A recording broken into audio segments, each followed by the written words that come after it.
Uang atau kebenaran?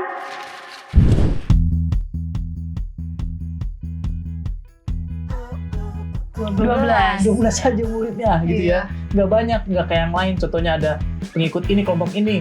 Meskipun hanya dikatakan masih dalam tanda kutip ada minoritas, tetap Tuhan pun juga, Allah pun juga menyertai setiap perbuatan-perbuatan. Tapi boleh kita ingat bahwa ternyata kepemilikan yang Tuhan berikan bagi kita itu melatih kita untuk dapat menjadi orang yang dermawan dalam kehidupan kita. Bahkan kalau tadi kita melihat bagaimana perjalanan Paulus, meskipun dirasanya seperti seorang minoritas, ya maka yang Paulus lakukan adalah dia berdoa. Maka begitu juga dengan teman-teman Cornerstone dimanapun kita berada. Meskipun kita dianggap seperti minoritas ataupun tersisihkan dari lingkungan kita, maka bagaimana supaya orang-orang dapat menerima kita adalah dengan berdoa meminta kepada Tuhan.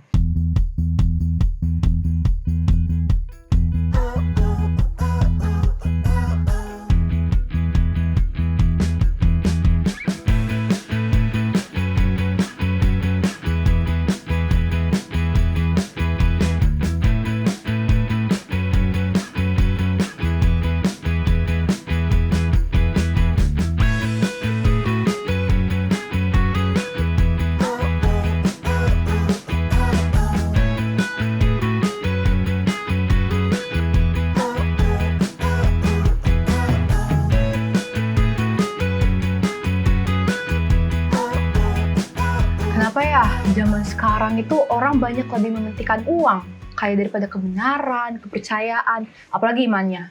Iya ya. Abis itu terus mereka kayak bukannya keep itu buat diri mereka, tapi mereka malah ngehasut orang-orang juga supaya kayak mendahulukan uang gitu daripada iman mereka. Aduh. Nah jujur, cerita ini tuh kayak mirip cerita di Alkitab loh, bahkan lebih parah. Itu tentang cerita Paulus, bahkan di cerita Alkitab ini si Paulus tuh sampai dihimbau untuk jangan datang ke kota yang bakal didatengin. Wah, iya, aku jadi makin penasaran nih. Tapi biar mengisi penasaran kita semua pastinya, mending kita langsung aja gak sih belajar sekolah sahabat kita. Sekolah sahabat kita sekarang di sahabat keberapa? Sahabat 13. Dengan judul Minoritas yang tidak keren. Wah, Minoritas yang tidak keren apa nih? Minoritas yang tidak keren.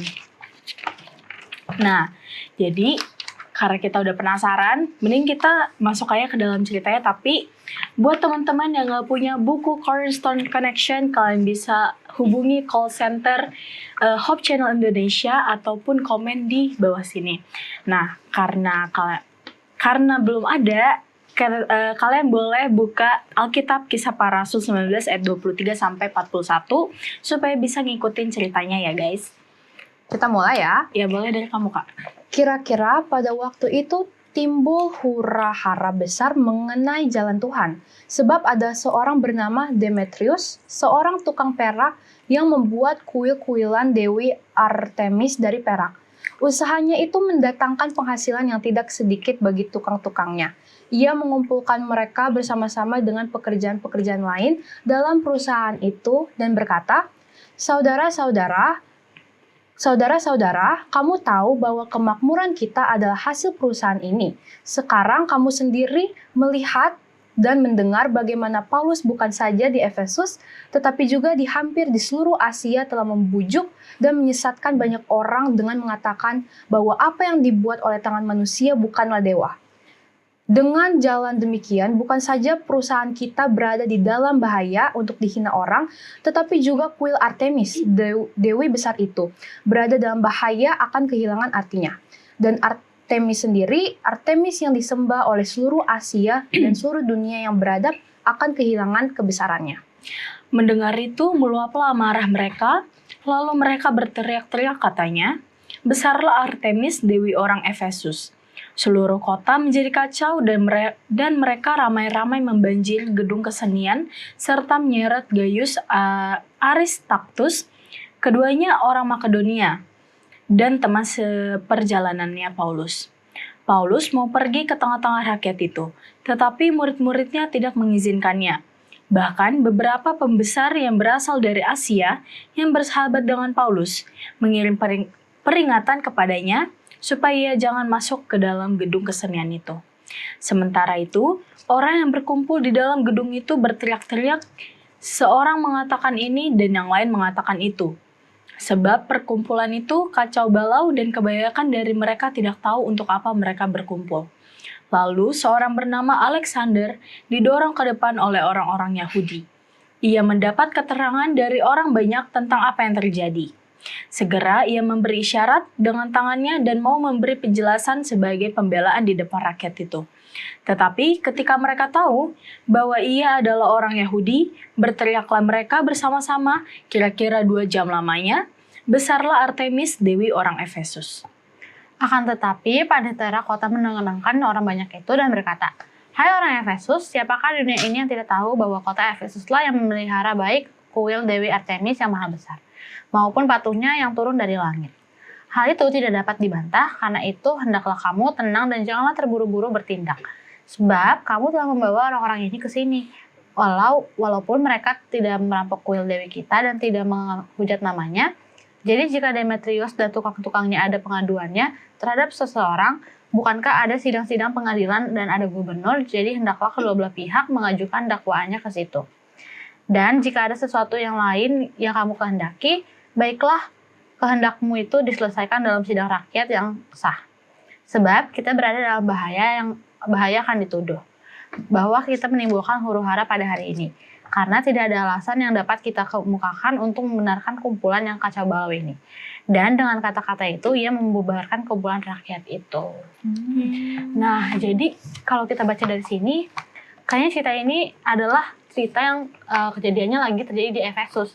Di mana kayaknya di Efesus ini lagi terjadi keributan besar gara-gara Injil yang diberitakan oleh Paulus. Di mana setelah dia menginjil, berita yang dia injilkan itu mulai mengganggu bisnis para penyembah berhala. Dan Demetrius, si tukang perak, dia tuh karena dengar berita Injil itu, dia juga takut kehilangan uang karena banyak orang sadar kalau patung itu bukan buatan tangan manusia, bukan Allah. Dan aku jelasin lagi, Demetrius ini demi menjaga keuntungannya, ia tuh memprovokasi massa orang-orang yang ada di situ sampai kota itu menjadi kacau. Padahal kebanyakan orang bahkan gak tahu kenapa mereka ribut. Akhirnya pendeta kota menenangkan situasi tersebut dan mengingatkan bahwa emosi dan kerusuhan cuma bikin masalah makin besar dan tidak ada solusinya. Wah, berarti kayak kisah ini tuh nunjukin kalau kebenaran bisa bikin orang itu ternyata nggak nyaman ya. Apalagi kalau sudah menyentuh dompet, kekuasaan, dan juga kebiasaan lama. Wah, ini emang salah satu sikap yang harus kita hindari, khususnya kita kan orang Kristen. Tapi kayaknya aku juga baca ke dalam cerita, agak sedikit membingungkan ya ceritanya. Harus kayak baca 2 kali biar aku bisa ngerti. Tapi gitu. kita harus tahan dulu, karena kita akan mendengarkan Profesor Connor dalam segmen Apakah Kamu Tahu? Sudah ada. Apakah kamu tahu?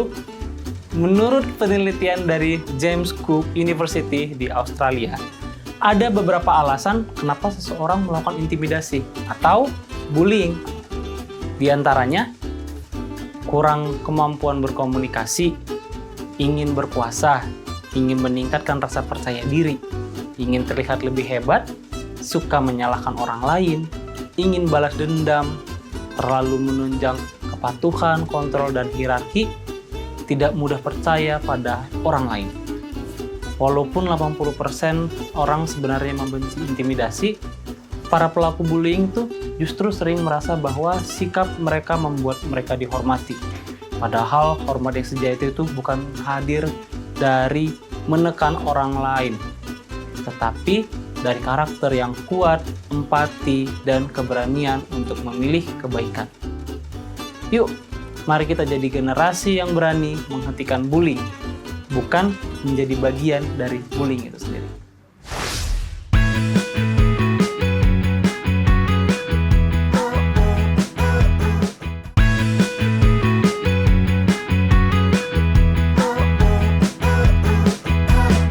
Kembali lagi di Cornerstone Connection. Program ini membantu kamu untuk mempelajari Alkitab lebih dalam lagi. Nah, sekarang kita sudah kedatangan tamu yang super spesial. Super spesial. Saking supernya kita ketemu Bersama mulu dengan ini. Pendeta Andreas Tambunan. Halo semuanya. Shalom Pendeta. Apa kabar pendeta? Udah tuh jadi tersipu malu ini. Nggak apa-apa. Ada aja nih. Nah, pendeta, kita kan udah belajar nih di sekolah sahabat kita tentang mayoritas yang tidak keren dengan ayat inti yang terdapat di Kisah Para Rasul 19 ayat 11 sampai 12. Oleh Paulus, Allah mengadakan mujizat-mujizat yang luar biasa, bahkan orang membawa sapu tangan atau kain yang pernah dipakai oleh Paulus dan meletakkannya atas orang-orang sakit, maka lenyaplah penyakit mereka dan keluarlah roh-roh jahat. Jadi apa maksud dari ayat ini, pendeta, dengan pelajaran yang sekarang kita lagi baca?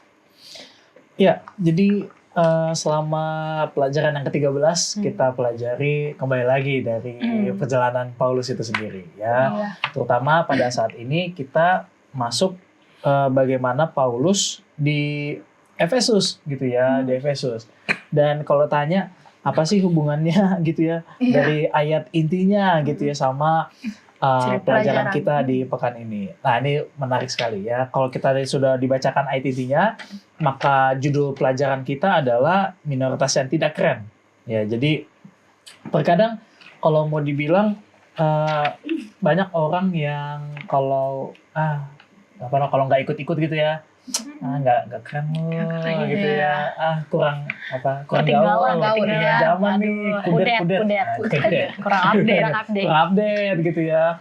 Nah, maka mukjizat yang dilakukan oleh Paulus sendiri adalah karena seizin daripada Tuhan. Tuhan berkati Paulus untuk dapat memberikan mukjizat. Makanya di ayat kita pun juga dikatakan meskipun Paulus bukan hanya pada sementakan tangannya di atas orang sakit, tapi juga apalagi tuh sapu tangannya pun juga gitu ya. Bahkan kalau di dalam pembahasan kita apapun yang dilakukan oleh Paulus bisa memberikan kesembuhan.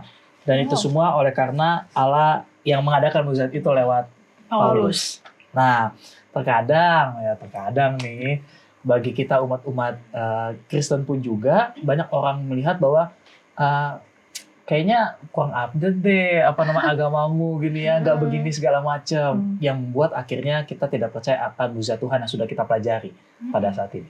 Ya, maka Paulus pun juga mengingatkan di pelajaran kita di tempat Efesus, kota Efesus sendiri, bahwa ternyata penting loh kita dapat meyakini sama seperti pelajaran kita, meskipun minoritas, ya Tuhan pun juga kan hanya berapa muridnya? 12 saja muridnya gitu ya. Nggak banyak, nggak kayak yang lain. Contohnya ada pengikut ini, kelompok ini. Banyak sekali orangnya pengikutnya gitu. Yesus cuma 12 orang aja yang ya mau dibilang sedikit banget gitu ya, sedikit banget. Tapi meskipun hanya dikatakan masih dalam tanda kutip adalah minoritas, tetap Tuhan pun juga, Allah pun juga menyertai setiap perbuatan-perbuatan itu. Jadi banyak hal yang bisa kita pelajari dalam pelajaran ini, terutama nanti pertanyaan-pertanyaan berikutnya gitu ya. Meskipun ayat ini kita menjelaskan bahwa Allah turut bekerja dalam setiap penginjilan-penginjilan, dalam setiap mukjizat-mukjizat yang ada, itu pun juga berpengaruh kepada kenapa sih kita ini sedikit terus gitu ya, nggak banyak orangnya. Nah, mungkin seperti itu. Oke. Ngerti. Nah, terus Pak Pendeta nih, aku ada pertanyaan lagi. Kaget. Oh iya. Langsung ditodong. Nah, apa sih pelajaran tentang iman dan uang dari cerita ini? Iya benar. Yang kita. Oh itu ya? Iya. Oh itu aja. Oke. Atau pelajaran yang penting ya, kenapa sih iman dan uang tuh jadi satu hal yang kayaknya deket banget gitu ya, kayak jadi bersinggungan banget ya. Kayak kalau bukan karena uang nggak hidup gitu ya. Padahal harus beriman kalau bisa Tuhan kasih berkat gitu ya. Oke, kita mau masuk dulu pelajaran kita.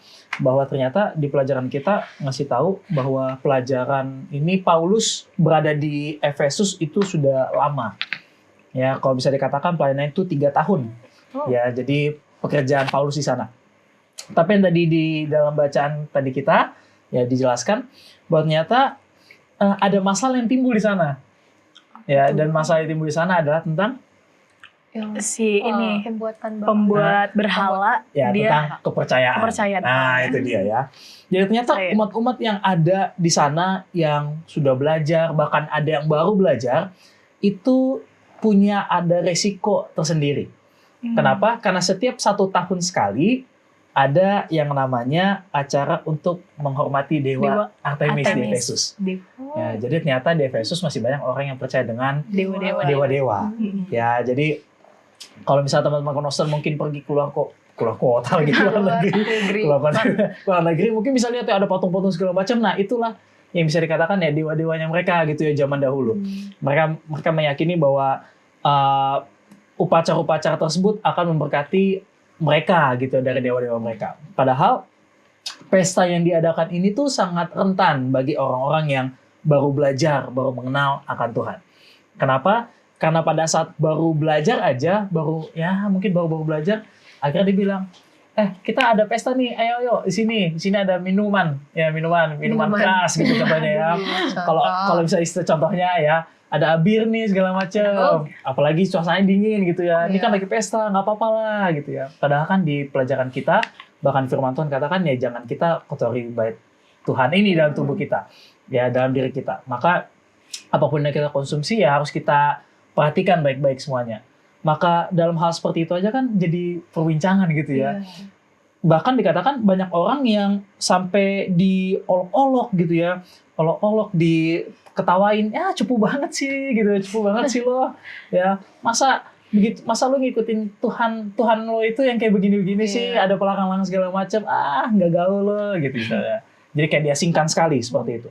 Maka hal tersebutlah yang menjadikan sampai kepada uang itu sendiri. Ya, tadi kalau kalian sudah baca, anak-anak Konoster dimanapun kita berada, kalau kita baca dalam pelajaran kita, bahkan uang pun juga menjadi satu permasalahan. Ya, kalau memang Tuhan berkati, kenapa sih pendapatan saya begini aja gitu ya? Kayak contohnya, Tuhan, saya ini tiap hari ibadah, saya doa pagi segala macam. Kok uang jajan saya segini aja sih? Segitu aja. Kayak gitu kan. Kok uang jajan saya nggak ditambah-tambah ya gitu ya mungkin ya. Atau mungkin ada kekurangan yang lain.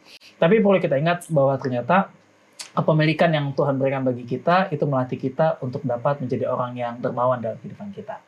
Ya, jadi cerita kita masih banyak lagi yang diterangkan bahwa ternyata semuanya itu berdasarkan apa yang menjadi tolak ukur imannya kita. Kalau misal iman kita kuat gitu ya, meskipun contoh ada yang masih baru belajar teman-teman kita, ya kalaupun tetap landasannya kuat, maka tidak akan tergoda dalam hal-hal yang lain. Mau dikucilkan sekalipun, ya nggak akan goyah gitu ya, sama kayak pohon yang akarnya itu kan ke dalam, tapi kalau misalnya di atas kayaknya pendek banget tuh. Ya, tapi kalau misalnya di bawahnya akarnya kuat, mau diterjang angin sekalipun juga nggak akan goyah. Wow. Seperti itu. Berarti emang kita harus percaya kepada Tuhan, beriman aja ya berarti. Beriman dan melakukan. Beriman dan melakukan. Iya, betul. Juga. Harus ada perbuatan. Nah, kalau begitu, bagaimana sih pendeta? Aku mau nanya nih. Bagaimana seharusnya orang yang percaya menghadapi penolakan yang seperti Paulus tadi? Nah, Paulus kan ditolak tuh tadi di Efesus. Kalau sebagai orang yang tadi katanya beriman dan percaya, gimana harusnya kita menghadapinya? Gimana tuh?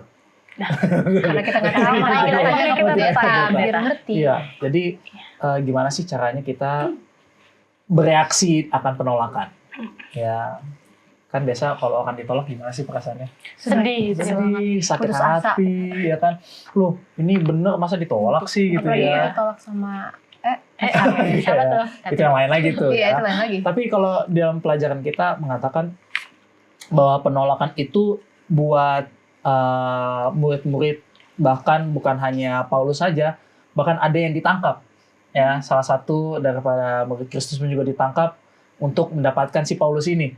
Tapi mereka salah sasaran. Tapi tetap meskipun dalam keadaan sedih, Paulus juga datang kepada teman-teman seperjuangannya, dia menguatkan hati mereka.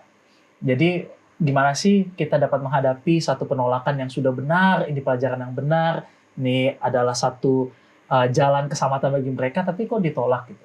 Ya gimana rasanya ya, tetap dari posisi kita meskipun ada penolakan, tetap kita harus bersabar.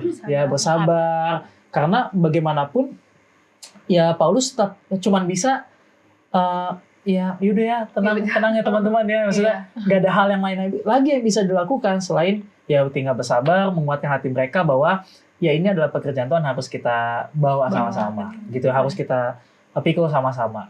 Karena bagaimanapun kan zaman kalian juga, di usia-usia kalian juga, sama kayak usia pendeta kan usia kita Iya, sama Iya, ya. betul. Sama. Sama. Masih Ya, muda. maksudnya, ya tetap Seumuran. tetap kalau kita ngasih tahu yang benar kan ada yang orang nolak kan. Enggak salah gitu, enggak yang Iya. benar gini ini ya kan.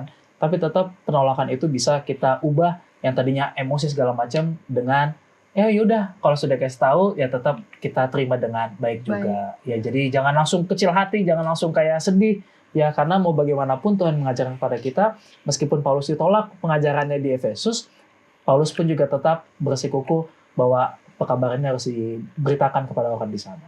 Ya, jadi tetap tenang, tetap tenang.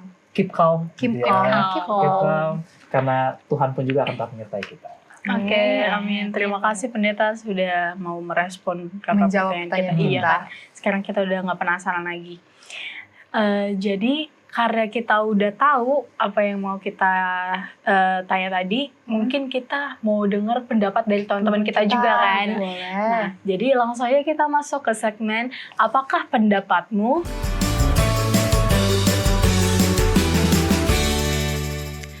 Halo, nama saya Marta Oliviolin Manurung. Saya dari kelas 10-1 dan saya bersekolah di SMA Perguruan Advent Salemba.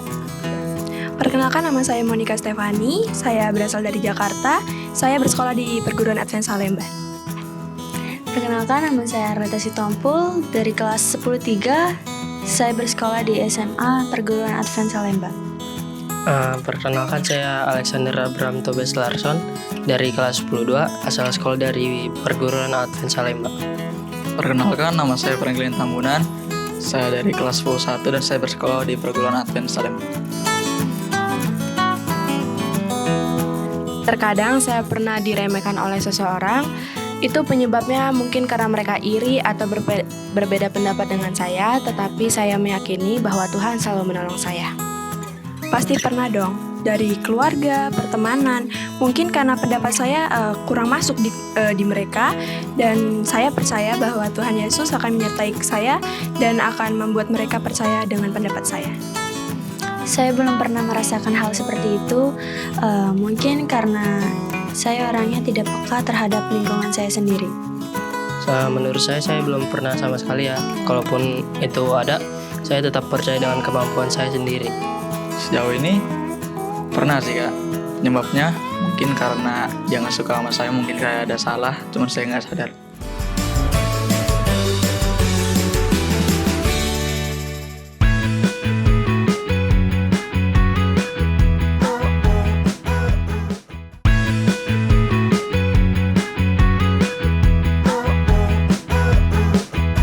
Kembali lagi ke Cornerstone Connection. Kita sudah mendengar nih respon dari teman-teman kita yang Betul. sangat begitu detail dan juga bagus. Bagus banget. Kenapa nggak sekarang giliran kita guys yang kasih pendapat kita? Betul, betul. Pernahkah kita merasa seolah-olah semua orang menentang dan meremehkan kita? Dan menurut kita apa ya penyebabnya? Kayaknya kalau menurut aku pernah diremehkan. Kayaknya karena pada saat itu juga lagi lomba. Terus kayak biar merasa tersaingi. Jadi dia kayak seolah meremehkan, biar menjatuhkan menjatuhkan Mental kamu. mental aku, Iya. biar kayak yaudah Oh, pasrah. Kayaknya iya. aku itu. Kalau Kalau kalian gimana? Kalau aku sih puji Tuhan kayaknya enggak sih. Oh, enggak ya? Orang-orang di sekitar aku sportif semua. Amin, sportif banget. Kalau Putri gimana? Positif. Kalau aku pernah. Oh pernah. Iya. Mungkin padahal karena hal simple. Contohnya waktu itu aku kayak di antara teman-teman aku kan pada minum kopi nih, terus aku bilang aku tuh nggak bisa nih minum kopi. Terus kayak teman-teman aku kayak kenapa nggak bisa? Nggak apa-apa kali sekali-sekali nyobain ya. kayak gitu. Oh, emang. Terus kayak tapi aku bilang kayak nggak bisa, terus kayak gitu deh. Tetap iman teguh ya. Iya. Nah, Buat menurut kamu, pendeta kayak dari respon kita, apa kesimpulan terutama juga di pelajaran kita yang Iya. bisa kita pelajari gitu, khususnya Bisa remaja-remaja diambil. ini. Oke, baik. Pelajaran yang sangat menarik di pelajaran yang ke-13 ya dengan judulnya apa tadi? Minoritas Minoritas yang yang tidak tidak keren. Satu pelajaran yang sangat dekat dengan kehidupan kita, bahwa seringkali dengan keadaan yang kita seperti ini, ya kita adalah pengikut Kristus yang memang harus mengikuti apa yang firman Tuhan ajarkan. Kadang-kadang menjadi satu tolak ukur yang ini kayaknya nggak bisa diajak deh, nggak usah diajak-ajak deh gitu ya. Padahal sebenarnya hidup dengan Tuhan itu ada satu hal yang sangat menyenangkan ya bersama dengan Tuhan itu. Bahkan kalau tadi kita melihat bagaimana perjalanan Paulus, meskipun dirasanya seperti seorang minoritas, ya, maka yang Paulus lakukan adalah dia berdoa. Maka begitu juga dengan teman-teman Cornerstone dimanapun kita berada. Meskipun kita dianggap seperti minoritas ataupun tersisihkan dari lingkungan kita, maka bagaimana supaya orang-orang dapat menerima kita adalah dengan berdoa meminta kepada Tuhan. Karena ada satu perkataan yang selalu dikatakan kepada kita, bahwa kalau banyak berdoa, banyak kuasa. Tapi kalau tidak berdoa, tidak ada kuasa. Jadi semuanya itu sangat relate dalam kehidupan kita, sama seperti yang firman Tuhan juga katakan di dalam Markus 13 ayat 13, maka kita pun juga akan dibenci orang oleh karena nama Tuhan. Jadi jangan kita merasa bahwa pengikut Tuhan itu nggak ada tantangannya, ada tantangannya.